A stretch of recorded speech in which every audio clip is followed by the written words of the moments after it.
Okay, welcome everyone. This is Thirsting in the Desert, so go ahead and get yourself some water if you're feeling thirsty. So we'll get started in just about 1 more minute.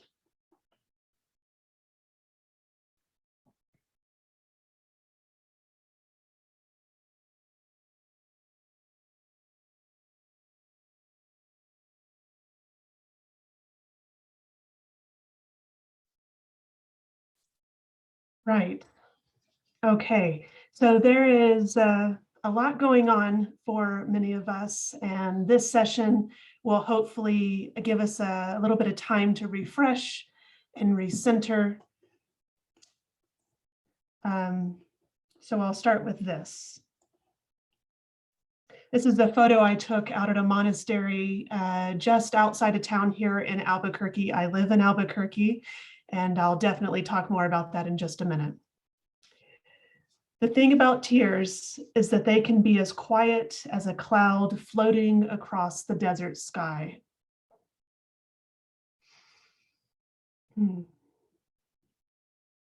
So I'd like to start us off with a word cloud. And yes, they are Norbertines. You know, this is a very difficult way to do a presentation with like 5 different things going on. So I'll try to keep an eye on the chat box, but it's, yeah.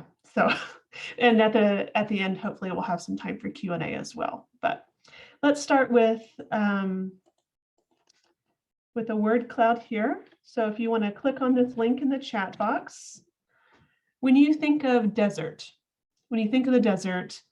what words or very short phrases come to mind? So go ahead and click that link and submit a word or phrase that you connect with desert. It really can be anything, physical, spiritual, or otherwise. We'll take a moment for that.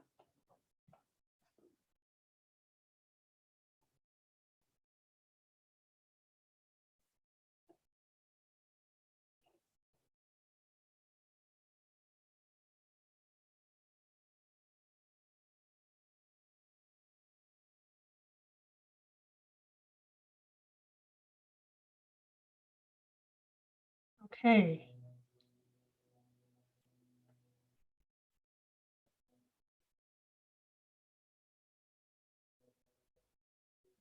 Good stuff coming in here. Yeah, some in the chat box, but most responses here on the word cloud. And if a word is larger, then that means more than one person shared that word or phrase.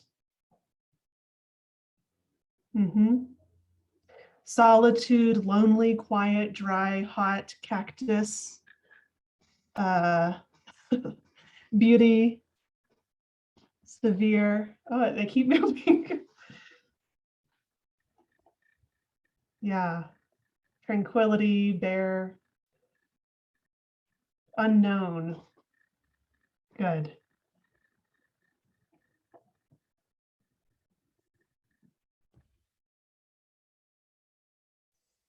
Good. So I want us to be arriving to the desert for this session. I understand that most of you probably do not live in a desert, but some of you may, and even how one defines desert may vary. I'm talking about a geographical, dry definition there, but we'll definitely move towards a more spiritual state of being, which may or may not be what you have in mind when it comes to desert. So let's take a look at this quote by Brené Brown. Some of us love Brené Brown, some of us don't. She writes, vulnerability is the birthplace of love, belonging, joy, courage, empathy, and creativity. It is the source of hope, empathy, accountability, and authenticity. If we want greater clarity in our purpose or deeper and more meaningful spiritual lives, vulnerability is the path. The desert is a place of vulnerability. It's a place of risk and connection and death and resurrection. So a bit here about the session today. Obviously, we're talking about desert spirituality. I'll do a little bit of discussion about theology of place, which is kind of what we're doing in this session.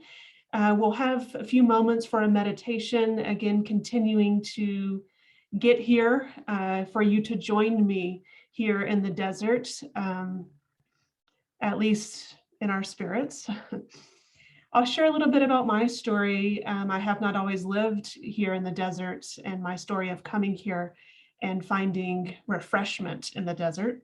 We'll talk about the Bible a little bit, always a good idea at a Christian conference, and the desert mothers and desert fathers. Some of you may be familiar, especially if you come from a Catholic or Orthodox Christian background, but even those of us who are Protestant like to get in on that wisdom sometimes. I'll share some resources, and Lord willing, we'll have a little bit of time for Q&A.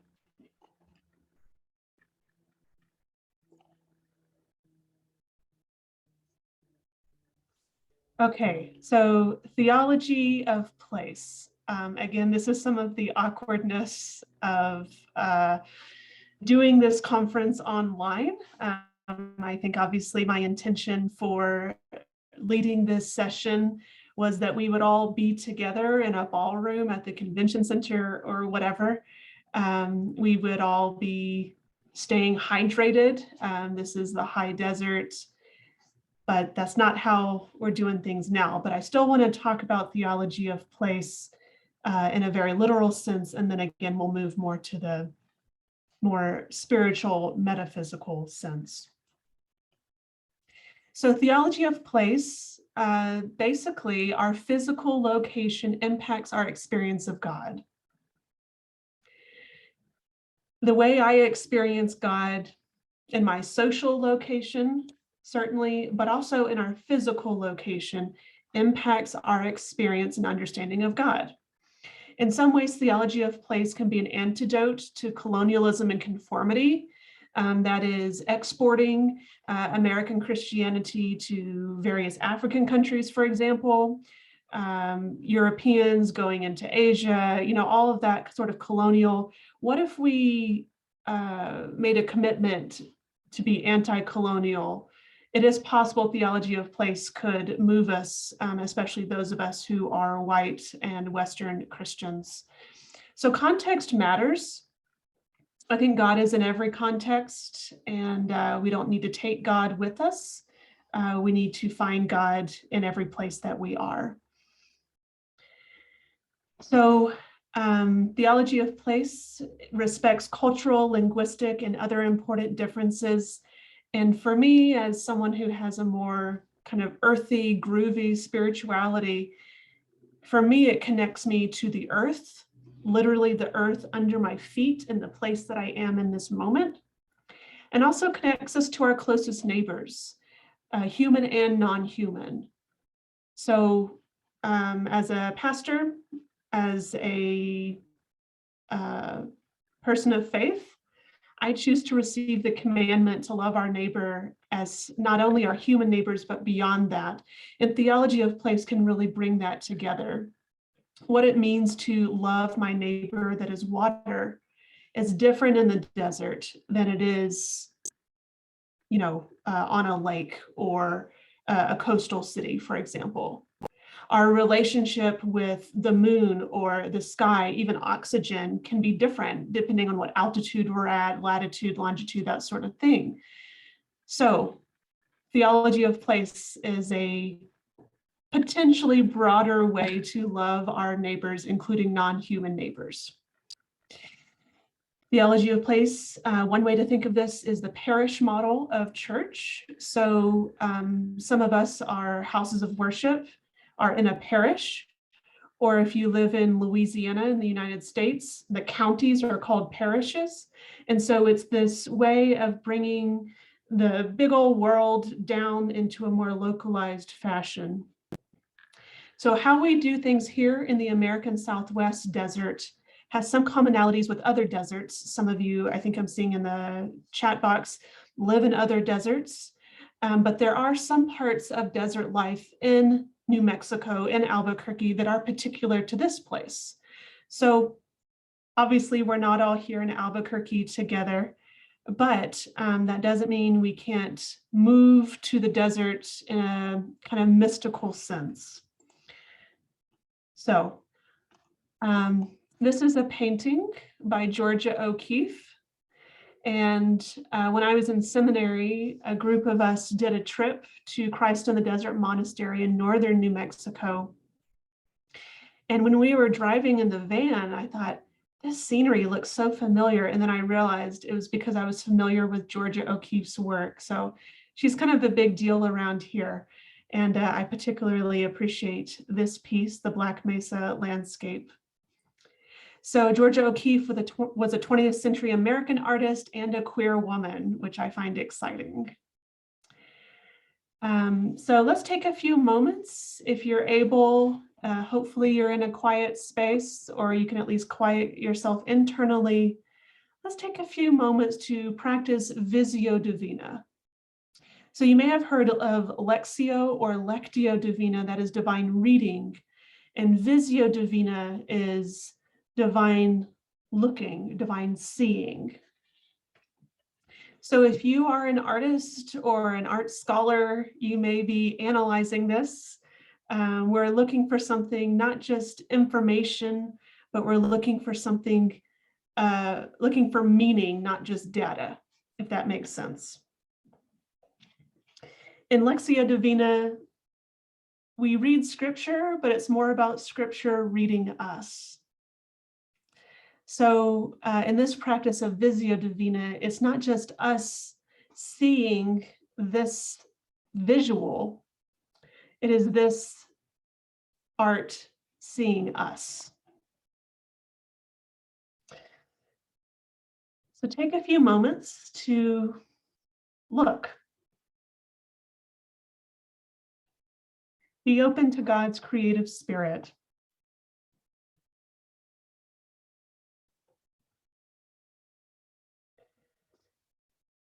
Look at this image and notice where your eyes land.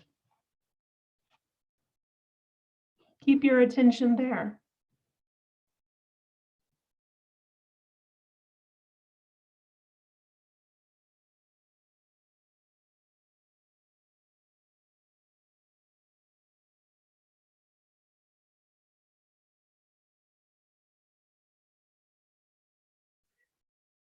Stay focused on that one place that your eyes stay or keep coming back to.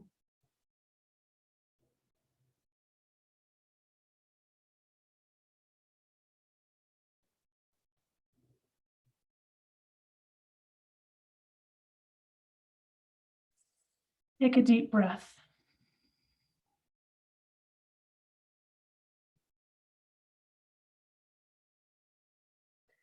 Zoom out with your eyes and look at this piece as a whole rather than that specific place that you were just focusing on.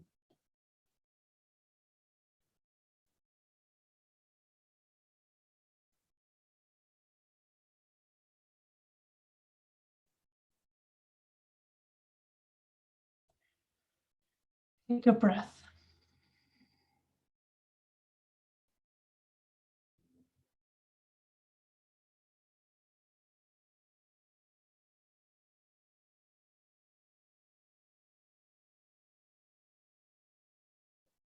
What do you notice? What do you notice in what you see, and what do you notice in what you feel interiorly?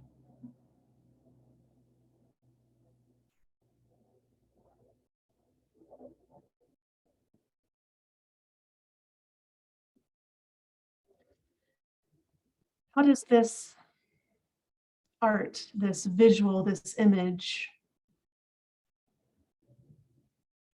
lead you to prayer?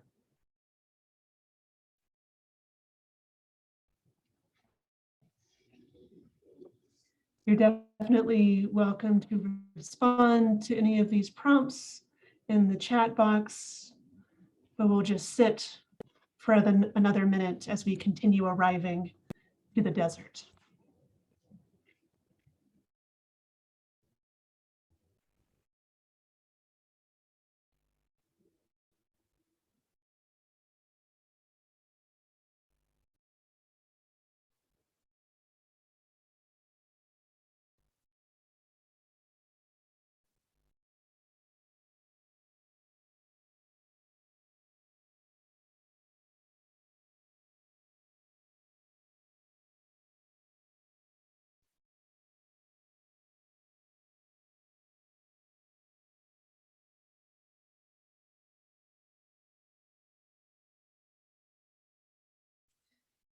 Okay.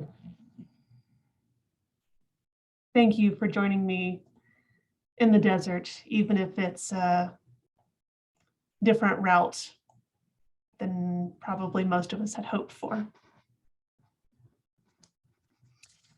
So I moved to Albuquerque in 2017.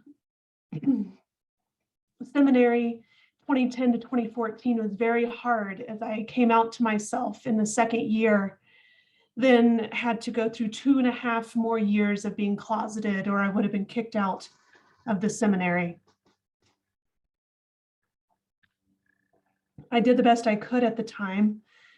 Right after seminary, I had a very positive experience serving a church as a supply minister. This was my first time to be out in a church. Immediately after that, I moved to Washington, D.C. and served a church there from 2014 to 2017. Between being closeted in seminary and some serious challenges at my church in D.C., plus being so close to the White House during the beginning of the chaotic Trump presidency, I had been under extreme stress and pressure for 7 years prior to moving to Albuquerque. I was thin for my body and taking prescription strength antacid to try to control major acid upset. Within a month of moving to Albuquerque, I was able to stop that antacid medication. I didn't need it anymore. Finally, I was able to return to the tradition of my heart and serve a Mennonite church. This was not really possible before this time. I was the first out lead pastor called by a church in my denomination. There had been other associate pastors, other pastors who were serving then came out, that sort of thing. And there are plenty of elders before me in my tradition. But this calling, this path, wasn't possible until it happened in 2017. Finally, I could be out. I could serve in the tradition of my heart. Ryan and I got married about 10 days before moving, which I don't necessarily recommend, but on the plus side, you get wedding gifts, which are great to set up a new house. So there was a lot going on, but things were starting to settle, not a moment too soon. I came to Albuquerque exhausted and coming up on 5 years living here in 2022. I'm finally up for a sabbatical this year, and I'm very thankful and excited. These past nearly 5 years, I have felt that I've been returning to life. Not life like it was before coming out or before being ordained, but a truly overhauled renewal, a familiar yet different sense of self and life.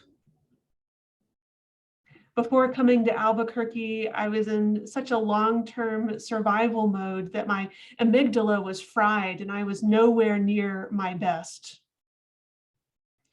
I don't think I'm currently operating at my best between the pandemic and recovering from thyroid cancer and some other things in our life. But even so, I have found refreshment in the desert.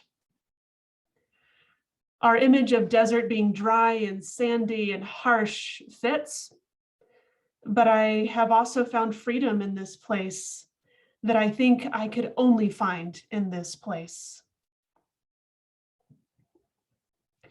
Because of the local and congregational culture, I have gotten to know my congregants on a more human level, and therefore I believe a more divine level. I think a more divine level is good for us all to be operating on. Ryan and I have a better work-life balance. Those of you on the East Coast, especially in DC, know what I'm talking about. Now that our commute is each 8 minutes, there's so much more time in the day. Oh, I don't miss the DC traffic. Culturally, Albuquerque's chill and the outdoorsy activities suit us. Every day is Casual Friday in Albuquerque for the win. Because even people who have lived here long-term know how quickly one can become dehydrated at 5,300 feet, which is 1,600 meters in the high desert, I would like to think this makes us more sensitive to water needs. Whether conservation in this unnerving time of climate change or leaving water in the desert near the Mexico border for those trying to bravely cross as they leave even more desperate situations. Living here in the high desert has taught me how delicate my skin is, literally. I am regularly humbled and reminded of being a settler on Native American land, with something as simple as getting very quickly sunburned. My skin was literally made for Northern Europe and the British Isles, not the high desert. So living in this place in the desert continues to be a reminder of resurrection after a very difficult and long season of becoming. And also a reminder of just how very delicate life is, not only for myself, but for the animals, the plant life, and the earth around me. Again, I understand most of you do not live in a literal desert, but I hope you will connect with at least one of these figures from the Bible, as they have so much to teach us. I hope one or more of these figures will bring you refreshment, whether you're in a difficult season right now, a joyful season, perhaps somewhere in between. Wherever you're at, I hope that you find a prayer partner among this motley crew. Before we shift over to the Bible, folks, I'll tell you a little bit about these pictures. I think this church was near Abiquiu. Ryan can put in the chat if that's correct. This is a convent kind of in the background there that I visited near the Colorado border. It can snow a lot here, especially at high elevation. This was a kind of a trail, open space. This is the Rio Grande right here that runs through Albuquerque. And this is a road runner. We have a lot of road runners here, and I think people don't realize how small they actually are. And they do not go beep, beep when they go by, they just run by. And then this is me being ordained, again, being Mennonite ordained, and my conference minister at the time, which is kind of like a bishop.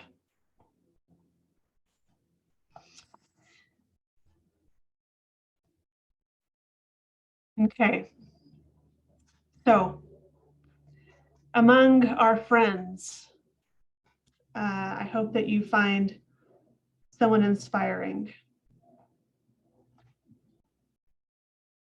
Firstly, I want to mention Hagar. Actually, I'll back up. So throughout the Bible, both the Hebrew Testament and the Christian Testament, and I use that language Hebrew Testament because by saying Old Testament, that implies that it's outdated. And that's kind of low-key anti-Semitic, or maybe not so low-key. Christianity as supersessionist is a no-go, at least for me, and is at the heart of a lot of anti-Semitic sentiment. So Hebrew Testament and Christian Testament is how I'm going to refer to those two parts of the Bible right now. This wilderness and desert motif is all throughout. And so we'll look at some of these people specifically. Hagar. A lot has been written about her, especially by some womanist theologians. So that is a Black feminist, African-American especially experience. So Hagar struggled in the desert hardcore. She was in the household of Abram and Sarai, or Abraham and Sarah, and then was kicked out. She and Ishmael, her son, were kicked out, even though Ishmael was Abraham's son. And in her seriously desperate situation, stuck in the desert, struggling for survival, God provides for her, and she and Ishmael continue. So if you're struggling in the desert, Hagar may be someone for you to do more reading about. Miriam, one of my favorites. Miriam, sister of Moses and sister of Aaron as well. If you've watched The Prince of Egypt, I love that movie.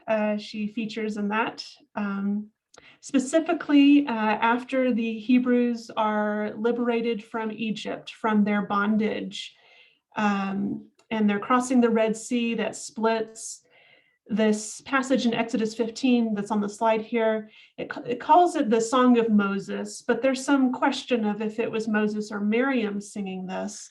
But there was this song, this celebratory, we've been set free sort of song, and it explicitly mentions Miriam as leading in song and dancing. And a lot of artwork depicting this will have her with the tambourine, and she is dancing through the dry ground that was once wet. She was someone who knew what it was like to be oppressed, and she was moving out of that and moving towards freedom.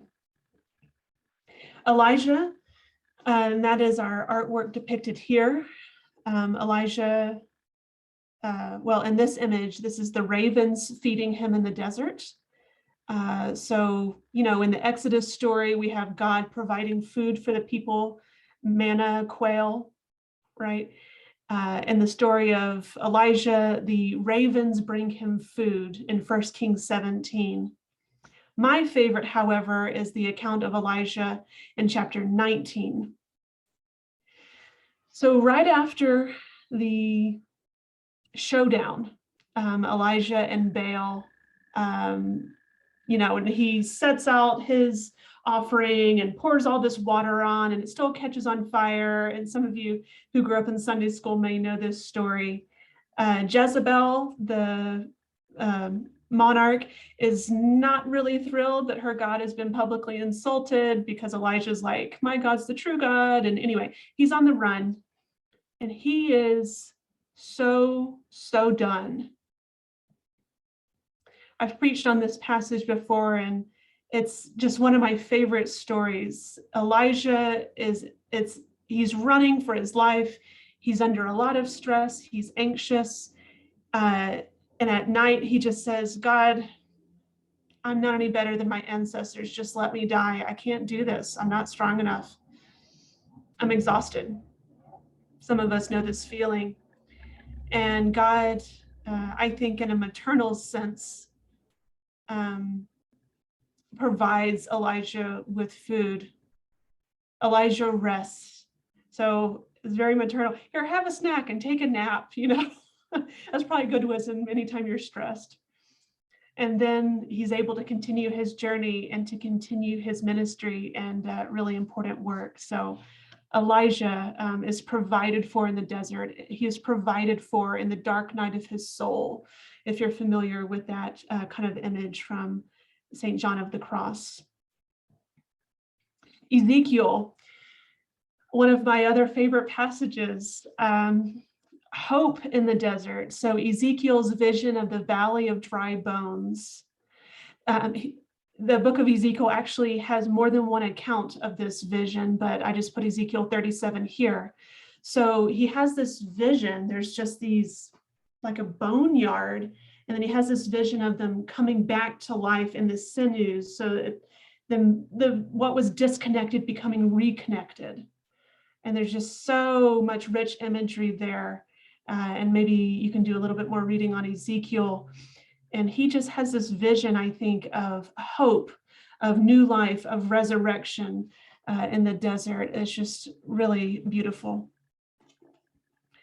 There are tons and tons of people, events, and places, obviously. So I'm just highlighting a few that I find to be extra meaningful, and I hope you will find some that are meaningful as well.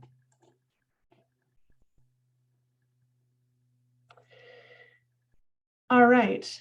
So a few more of our friends. I like to think of these people in the Bible as friends, or at least they could be, right? They are part of the cloud of witnesses, as the author of Hebrews says, and why not? They're with us. They're some of our ancestors, right? Okay, so a few desert motif people, figures in the Christian Testament. Again, I already talked about that Christian Testament. Obviously, John the Baptizer, and I'm saying baptizer here because sometimes that can get a little misunderstood if we call him John the Baptist, now that there's a Baptist movement in Christianity. So John the Baptizer, just to clarify, he comes out swinging, and he is not there to make friends, right? He calls the kind of the elite, you brood of vipers, right? And there's all these, he's definitely a prophet out in the desert. And so he is calling for repentance. He is calling for renewal and revival in the desert. I just see him as one of these kind of tent revival sort of preachers, right? And he's just unruly and I think really fascinating. So Luke 3, as our speaker this morning talked about the baptism of Jesus, this also includes some of that discussion of John. So coming out to the desert is not just about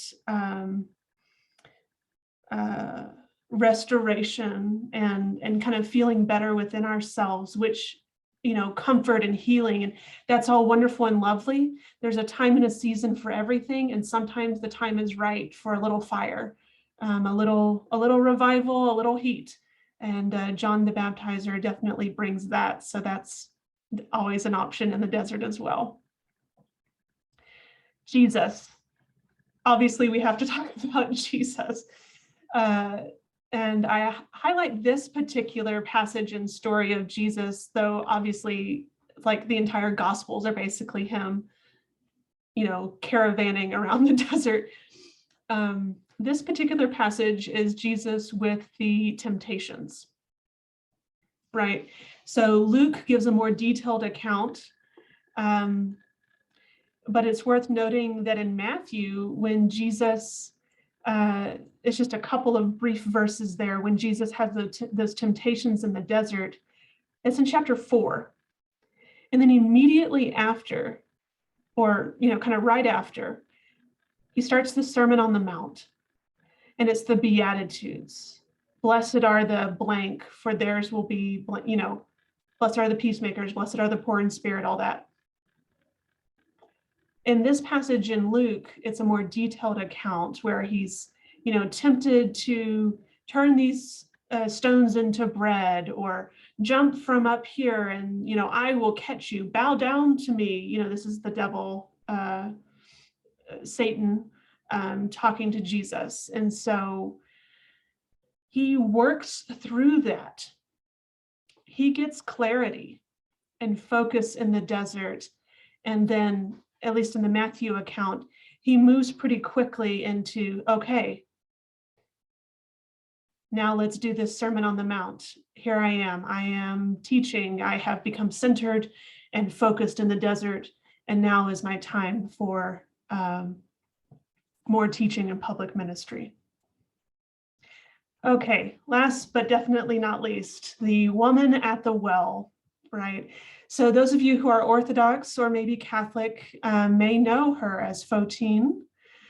I'm not sure if I'm quite saying that correctly, but this is a name that's given to her in Christian tradition. It's not in the Bible, but Photine, you know, very, very famous story. I think there's been some questionable teaching about what is and what is not going on with her multiple husbands and her interaction with Jesus. And, we want to be careful there.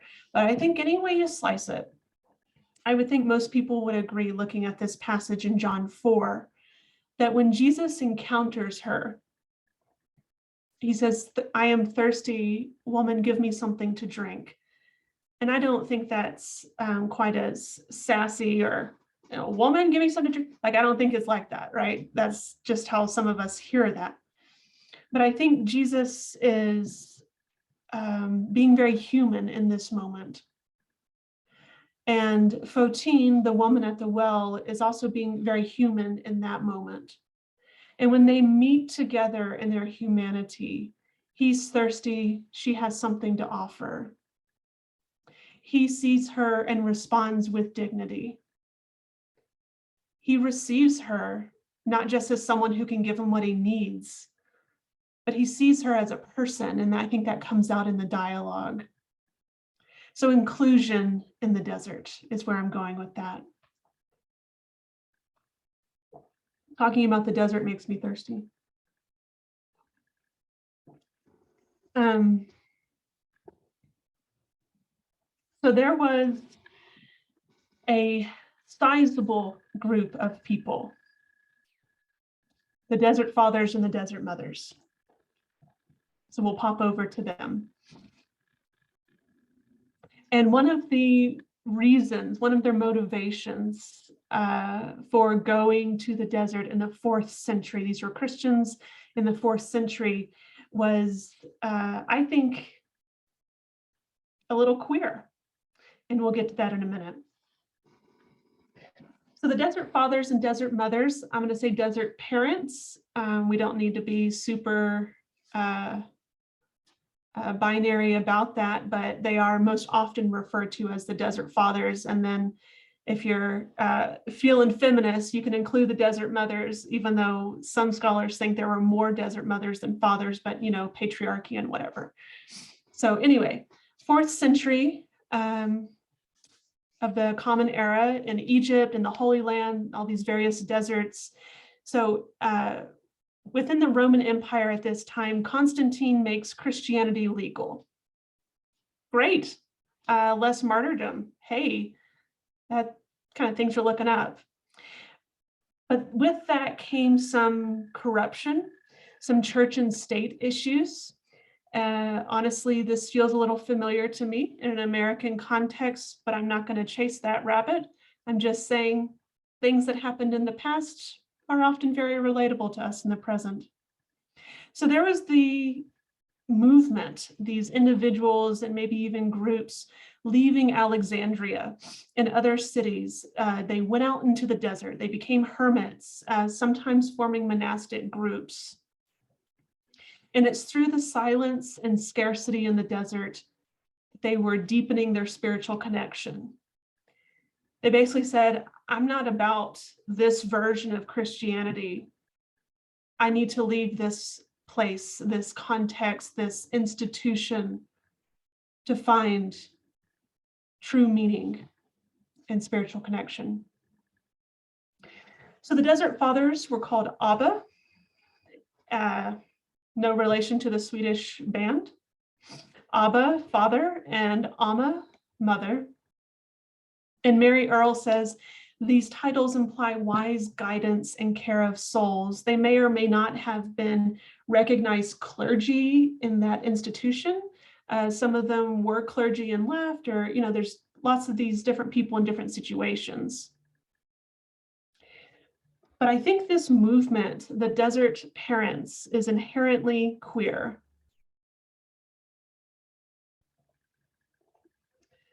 Sorry. Is inherently queer because they were going against the norm. They were going against the expectations to be spiritual leaders and faithful witnesses to God, doing a new thing. They were doing something beyond the expected, right? And that required a physical movement so their spirit could move as well. So Laurie Mellinger says, when the church fathers encountered virtuous women, such as the desert mothers, it challenged the notion that women were miserable, abject creatures that fell from Eve.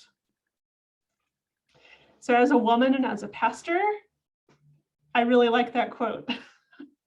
But there's also this sense of these desert parents challenging each other, not only the institutions and the cities and the groups that they were leaving. It's a both and.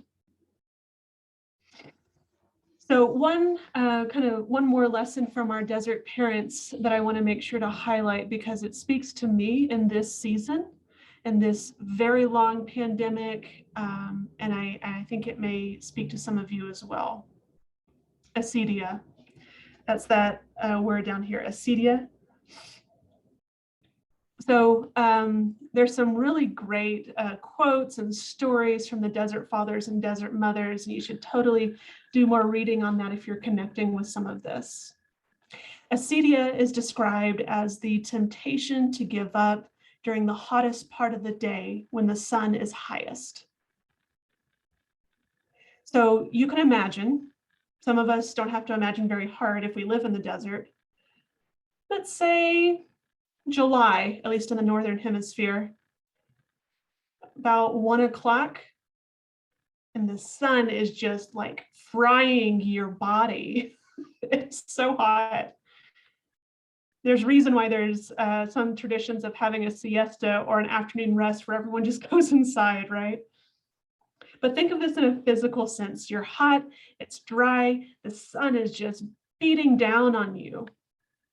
Acedia is this temptation to give up when it's the hardest. Acedia is when the chips are down, you're out. I mean, not out, you're done.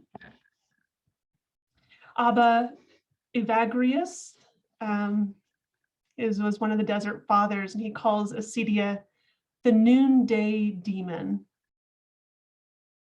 That is, he called it the most oppressive of demons because it tempted the monks, the monastics, the desert parents to flee their vocation, their calling. Something I appreciate about this is that the desert parents name this challenge rather than just struggling with it and maybe burying it in shame. They talk about it. Hey, things are hard right now. Real talk, acedia, it's here. We need to address this and recognize it. Yeah, I see that comment, Mary, Kathleen Norris's book. Thank you for that suggestion.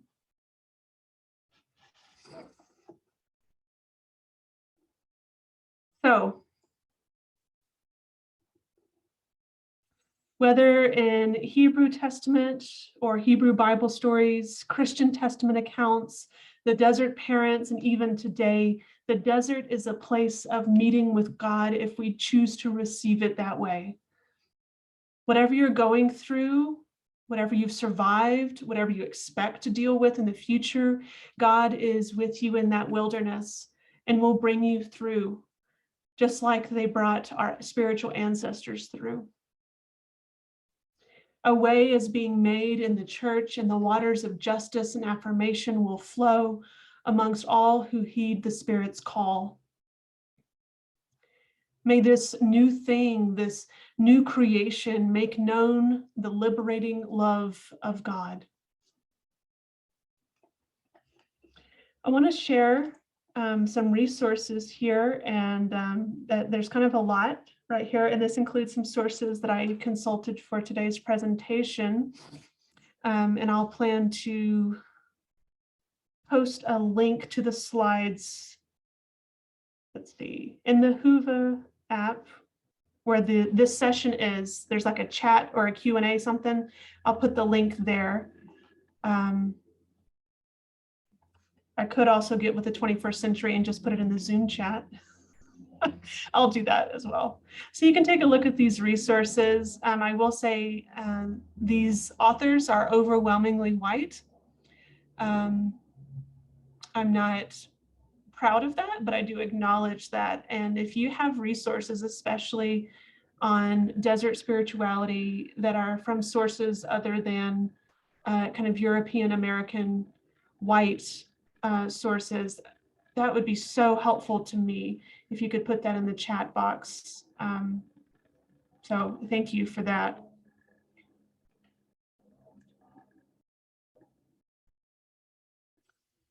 So we'll take a couple minutes for some Q&A if you would like. Here I've put my email address if you would like.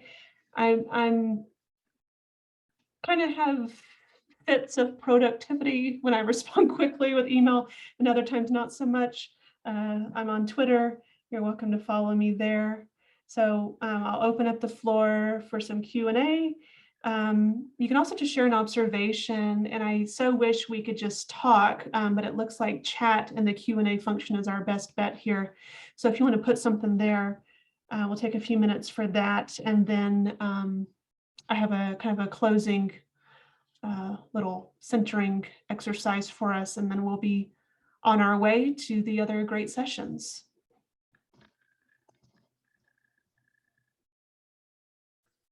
Yeah, so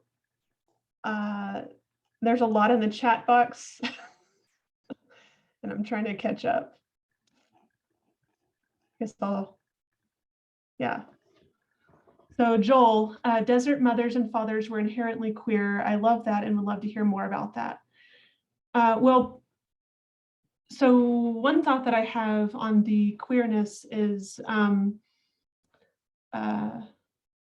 I think, so my undergrad was in psychology and women's studies or gender studies, and I focused on women monastics for that minor. And I talked to a lot of really conservative Catholic nuns. And at that time, I was closeted to myself. I was praying the gay away, like all that sort of stuff. And there came a point when I thought, you know, later looking back on that work,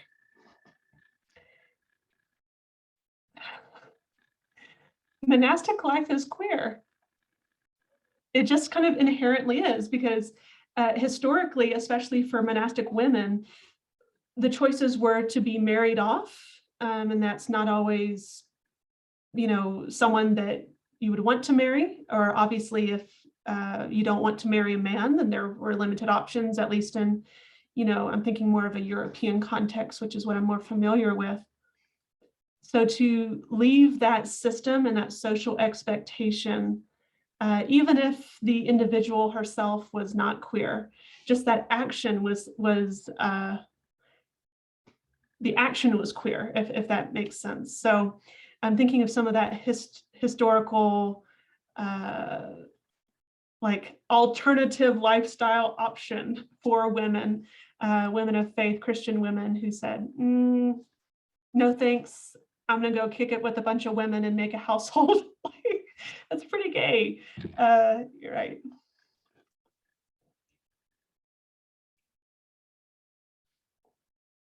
Okay. Yeah, there's definitely more I could say about that, but I'll just kind of leave it there for now. A biblical or spiritual, I think, distinction between the desert and the wilderness. Yeah, I've used those pretty interchangeably today. The desert is one type of wilderness. I think sometimes, especially in the Christian Testament with Paul, he's talking about being shipwrecked. So he's on like an island in the Mediterranean, which isn't exactly desert, but that could be a wilderness. There's also a metaphorical wilderness. So yeah, desert is just one type of wilderness. It's more of a wilderness motif throughout the Bible. And then desert is kind of a subset of that, at least in my opinion. Thank you so much, Daniel. Yes. Okay. Other thoughts or questions? I mean, there's always more. People literally write volumes on this stuff, and I've just quite condensed it.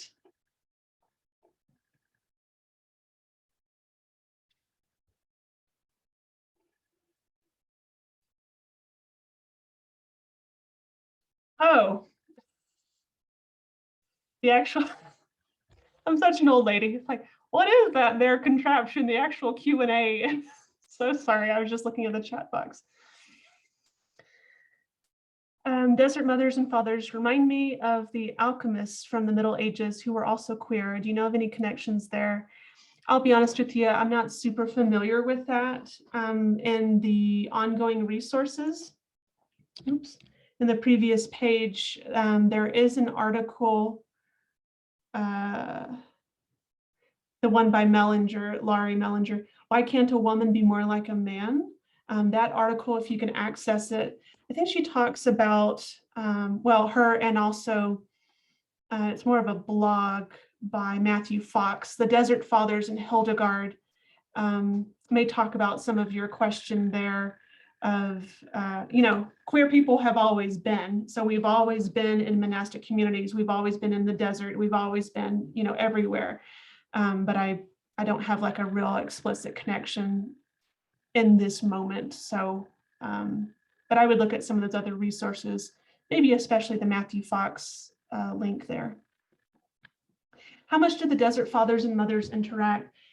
A fair number of them were living at the same time. Sometimes they formed little communities. Sometimes they would visit one another. Some of them preferred to be very alone. So isolation is forced upon us, but solitude is chosen. And so a lot of them were seeking solitude, but funny enough, people would be coming to them like from the city seeking spiritual wisdom, and they'd be like, can you go away? I'm trying to have some solitude. So there was some interaction, I think, of varying amounts. And there are stories, and again, these are maybe hagiographies of them talking to each other, or, you know, at least written dialogues, whether it kind of literally happened that way or not. So, oh, thank you so, oh, hi, Michael, Raby Brown, love you. Okay. More resources on Lectio, Visio Divina. Visio Divina, yeah, that's the name for that. And today I was using a resource for my denomination, the Voices Together, which those of you in Deaf Rainbow of Faith who are joining us, hi, love you guys. This was the publication I was consulting with y'all about for some of the ASL resources, but this has all sorts of, oh, and this is the worship leader edition. And so this is not even close to the only source on Visio Divina, but it's one that I like, especially if you're a spiritual or religious leader, or wanting some guidance on that. It's just a brief little kind of how-to and explanation. But if you do a Google search of Visio Divina, I would expect some resources would come up there. I don't have something real handy to share at the moment. Okay, I think that's about all we have time for. So if you want to bear with for just a minute, I think we worked really hard, hopefully at the beginning, to get here to the desert together. So let's take a moment to kind of step back from the desert just a wee bit, like a labyrinth. We've gone in, and now we're going to exit just a little bit.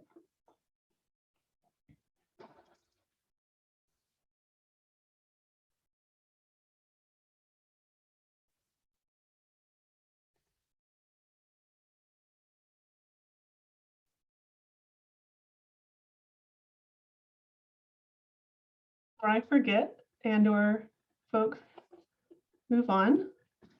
There's the link for those slides, and I'll trust you to use those for your own enjoyment, and maybe not, yeah, just use that responsibly, please. Okay.